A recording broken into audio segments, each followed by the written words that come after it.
You know, it's kind of weird. Like, all I can think about is bummer stuff for our challenge. Like, what would I tell the kids? How do we deal with the dogs? When is the asteroid gonna hit? I mean, we would hope in the middle of the night so that the kids are asleep and, they don't have any pain. Like, it's weird. I seem to be focusing specifically on death, which is really strange because in life, we really don't focus on death. We focus on the future. I just had to sit down and revamp the kids' schedule for next month because for whatever reason, Dean's school is shut down like 4 or 5 days for the entire month. Like, they have a few early weekends and then like a random day off, and then I have to be at a teacher's conference, so I have to revamp my entire work schedule for next month. And and like, so that's what I'm thinking about. I'm thinking about Christmas stuff. I'm thinking about Thanksgiving stuff. I'm literally in normal everyday world, I'm thinking about the future. I'm thinking about later today. I'm taking my sister to get a tattoo for her birthday. I'm thinking about lunch. I'm headed home now to pick her up, to take her to lunch and to the appointment. I'm thinking about I'm thinking about a million things, and none of them are death. When I think about the challenge, literally all I'm thinking about is the end.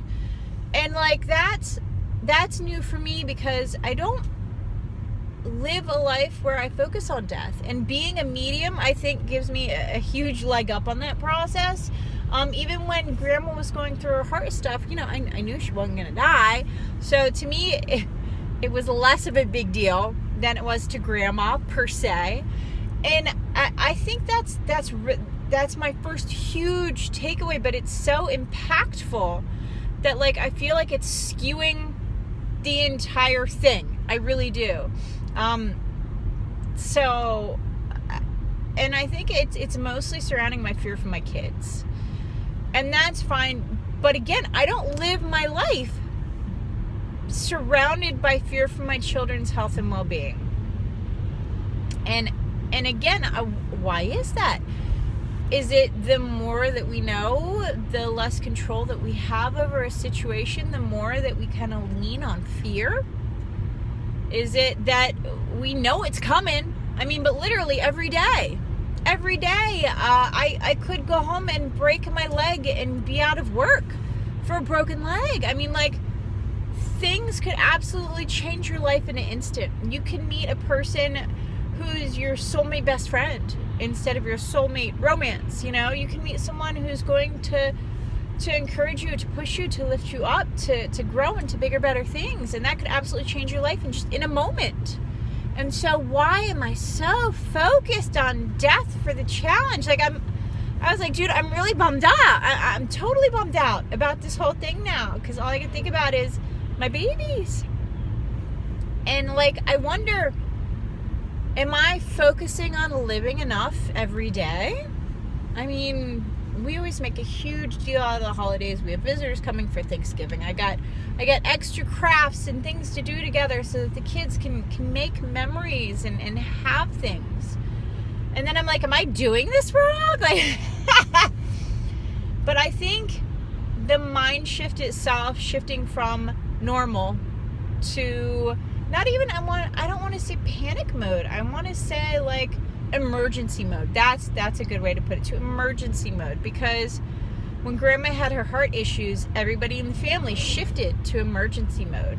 And it was really taking things day to day. Of course, we still planned for the future, but Grandma could have died on the operating table. I mean, we don't know. And then life would have changed completely. We didn't plan for that, clearly. No one plans for that.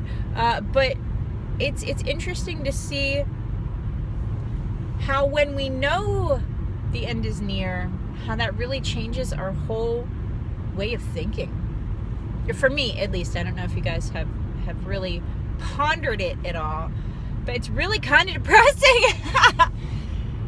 And it makes you wonder, how can I live a better life now? Or, how do people with terminal illnesses do it? Like, gracious, if I knew I had a week to live, I would clearly spend as much time as I could with my family. I would try to do as much as I could until I couldn't. I don't know. It's a completely different mindset. But I haven't taken out any joy from this yet. I'm actually really kind of depressed about it. So I'm trying to find my joy. I think if I had a week left to live, I would try and fill it with as much joy as possible. So when we talk about the pre-apocalyptic, why aren't I focused on filling it with more joy? Would I do more games with the kids? I don't know. How would I fill the end with joy? I don't know. I mean, might have to call some hospice people and get some insight on this, but it really is a completely different mindset, and I don't want you guys to get bummed out by this. So if you need to take a brain break, take a brain break, okay? Experience something in the now. Go eat something. Go reach out to somebody, okay? Interesting. Kind of a bummer. It's okay. Push through it. Take a brain break if you need to, okay? Take a brain break. Maybe instead of the pre-apocalyptic, think about if you have 1 week left to live, okay? If pre-apocalyptic is too much, because it might be, and that's okay, depending on where your mental state is right now. That's okay.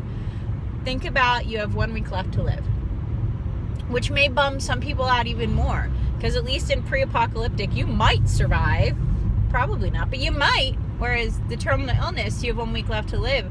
You know you're gone. But somehow, I don't know.